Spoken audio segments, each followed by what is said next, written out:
Hey friends, this is day 83 of Russian war against Ukraine. I was away for a while, couldn't do these videos, but now I'm back. Let's keep reviewing what's happened. In the last month, a few very important things happened. One is that the second phase of the war, the advancement of Russian troops from eastern Ukraine, which they have been controlling for 8 years, to the central and western Ukraine, had petered out. They couldn't do it, something that we already knew, because they don't have enough troops. Their troops are demoralized. Even though they have enough machinery and weaponry and everything, there's not enough trained personnel, because a lot of them had actually died in Ukraine. To date, Ukrainian Defense Ministry is estimating that about 27,000 Russian troops had lost their lives in Ukraine. So that's why there was really no chance for Russians to push into central and west Ukraine. Another thing is that sort of 2 weeks into the second phase of the war, they had tried to declare another goal, and their goals are changing, every couple of weeks. I think it's 7th or 8th iteration of their new goals. So they had said, we're going to take the south of Ukraine and make ourselves a land path to Moldova and another disputed region they have to Moldova called Pridnestrovia, and that had petered out. So they cannot advance anywhere. So I think since the beginning of April, this phase 2 has been going on, and since then they've moved maybe like 10 or 15 kilometers into Ukraine, which is nothing with their general offensive. And considering that they call themselves the second most powerful army in the world, that looks like nothing. That's a tactical defeat. Another big thing that happened was on May 9th, President Joe Biden had signed into law the Lend-lease program for Ukraine. And Lend-lease is this credit program where Ukraine can use weaponry and machinery from the United States and then pay for the ones that are remaining after the war is over. It's a great program. It's something that had allowed the Soviet Union to win in World War II, and it's now offered to Ukraine. That's awesome.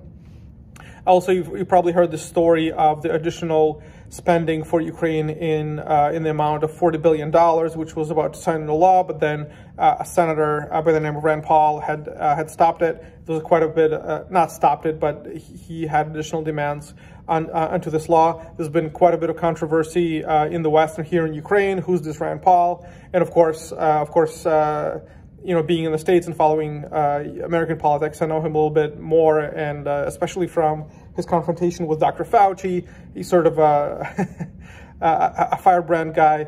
I tend not to take such a radical position as a lot of my Ukrainian observers do, where like, oh, he's probably working for Putin. There's something going on there. I don't think so. I actually think, given the level of corruption that had been in Ukraine prior to this war, which was a real thing, I think it's prudent to put additional measures into place in order to make sure that the money is spent properly, because corruption is a thing in Ukraine. And if you want to put more observers and controllers on it, like a spending tsar or something, I do not oppose that measure. That's actually a prudent measure, but do not delay the aid, because for Ukraine, any procrastination, any delay means deaths of civilians. So that's my only comment on it. Otherwise, all of us in Ukraine here are thrilled about Lend-lease, are thrilled about the additional help. We realize that Americans don't have to do it. It's all being paid by federal tax on the American part, so we're grateful for what's coming our way. And $40 billion is not chump change. So obviously it needs to be spent, and the spending needs to be controlled. All right. Big news happening in the last week is, number one, is that Ukrainian army has been pushing Russians out in the northern direction. So in Kharkiv region, where Russians were still remaining, the huge swaths of land that were freed has now been larger than what Russians had taken in the first month of the war. So, which means that in many of the positions in the north, Ukrainian army had pushed the Russians out up to the border with Russia. So they're virtually out of northern part. Of course, Russian army is not going away just because they don't want, they're changing their mind, but because they're trying to regroup their forces and attack from eastern Ukraine again, because right now their appetites have been slashed quite a bit, and then they're a lot more modest in what they're trying to achieve right now. They've concentrated the forces in eastern Ukraine, but that is not going well. You may have heard that they have taken a little town, Popasna, which is actually where my cousins used to live.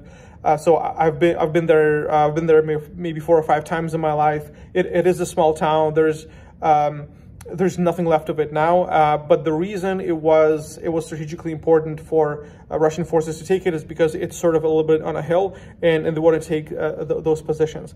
In fact, our spokesman for the Ministry of Defense, Aristovich, he's saying that right now, judging by how Russian forces are behaving themselves, it looks like they're preparing for defense, because they're trying to take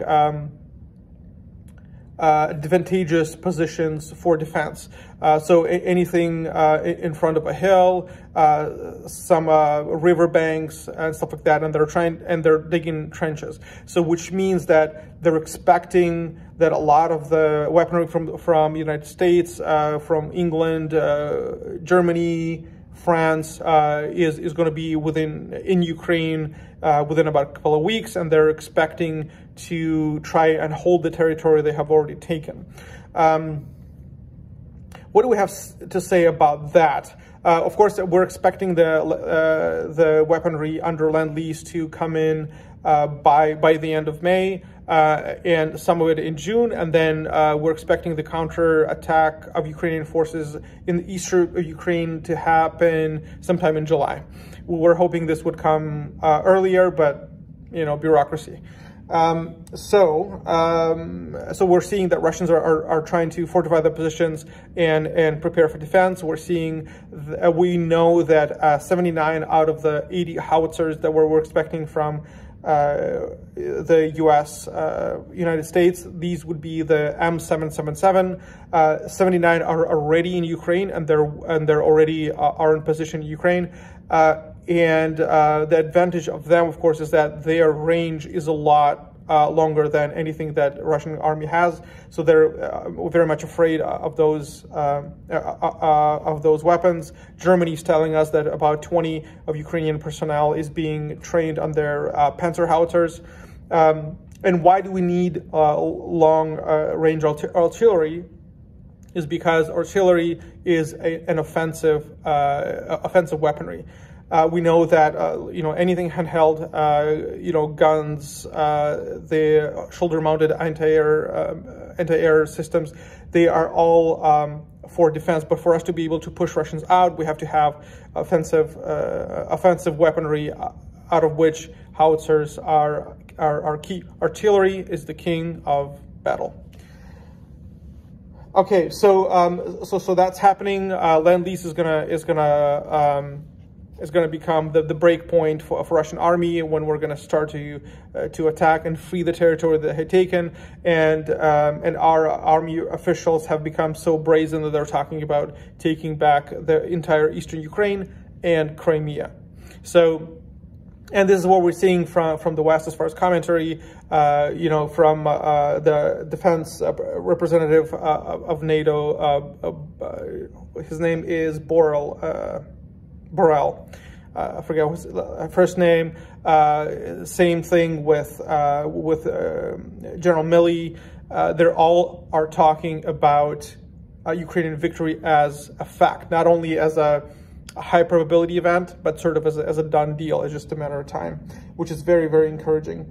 A bit of a sad news. It looks like the special battalion Azov, who was protecting the plant Azovstal in Mariupol, it looks like they're ready to surrender. They're negotiating a a deal where they will not be destroyed or taken captive. I think they're talking about a third neutral, not neutral, Russian-controlled place where they will be held, but they will not be tortured or killed. So that's the deal they're going on right now. They've been protecting that piece of territory for about 2 months. Nobody gave them more than 2 weeks at the beginning of the war, but they have been very heroic. But because Russian forces have concentrated there and have made consistent hits there, they cannot be there for much longer. There's a lot of wounded soldiers who need immediate medical attention. Up to, I think, 3 weeks ago, there were still civilians there, so they have decided to leave, and which will make Mariupol under Russian control. To us, this is not great because Mariupol gives Russians a land path to Crimea, and which means a lot easier access to Crimea than before. But again, this is all temporary because heavy weaponry is moving to Ukraine, and we will be able to take Mariupol back, but not only Mariupol, the entire eastern Ukraine and Crimea as well. So hopefully the guys who from the Azov battalion who were defending it will be okay, and will come back to Ukraine as heroes. They definitely will be hailed as heroes. Everyone here loves them. And finally, I'm seeing that not a lot of Western press is referring to them as neo-Nazis. That shit was pure Russian propaganda. Nobody in the Azov is a neo-Nazi. Yes, they're nationalists. Yes, they're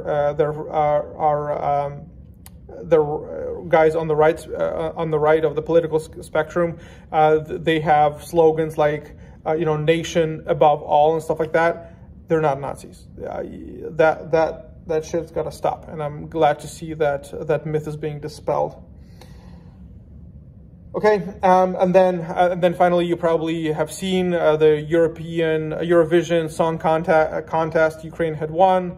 I don't have a high opinion of Eurovision Song Contest. I think it's more of a contest for political sympathies. But anything which gives light to the situation in Ukraine, I applaud. The song that they sang, Stefania, I think it's pretty cool. I like the chorus.